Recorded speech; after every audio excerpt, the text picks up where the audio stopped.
So the Tyson fight, what happened? I mean, the whole stream went down. What are you hearing, Ryan? So I think that the general consensus about this is that Netflix was not prepared for live content. They may do a fantastic job of delivering pre-recorded videos, but live video is inherently challenging and hard to do. Oh, it sure is. Right, as we know.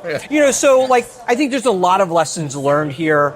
I don't think we'll see the same mistake repeated twice, but it really does come down to once the stream leaves the building, there are other things that need to happen. So do you know, was it a problem of getting the stream out of the building? No, I don't suspect so, because some servers lit up with the video and some people didn't experience problems. Yeah, that's 120 million people tuned in at the same time, and I think their servers just fell over.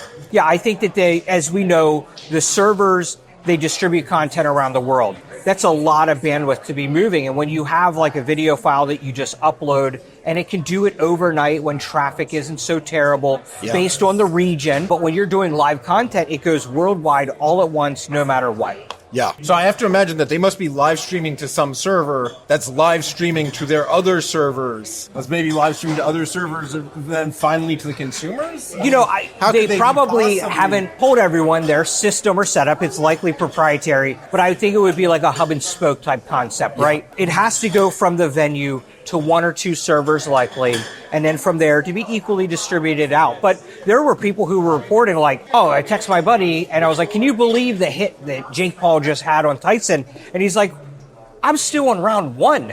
I'm watching round one. What do you mean it's halfway over the fight? Look, I think that it's easy to look at what they did and see a lot of failure. There's a lot of lessons learned. I feel like... But again, 120 million people tuned in. Correct. No one's ever done a live stream that scale. Yeah, you're 100% right. This is still approaching the world of unknowns, and they're breaking barriers, and good on them for doing it, for testing it out. Look, at least it wasn't a pay-per-view event. That's right.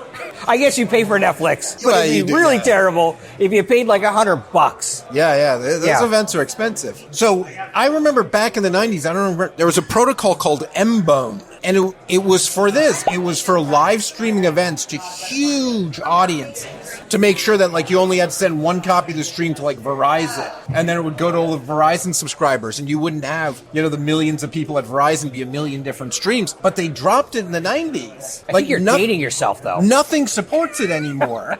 Because, everybody just got on YouTube and they were all watching different videos, and they said, oh, we'll never have millions of people watching the same stream.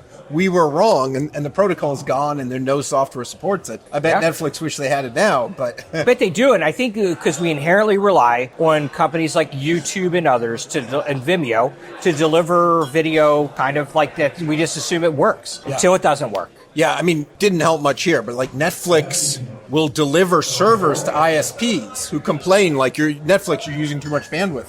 They'll deliver to them a server with thousands of movies on it. You're here, anyone on your network that watches Netflix. Right. No different than an airplane, right? Right. On the airplane, the network has the movies pre-downloaded. That's not going across the internet. So the 1,000 most popular movies are sitting on servers that they just deliver. Right. Except for the live event. Subscribe for more technical discussion videos like this.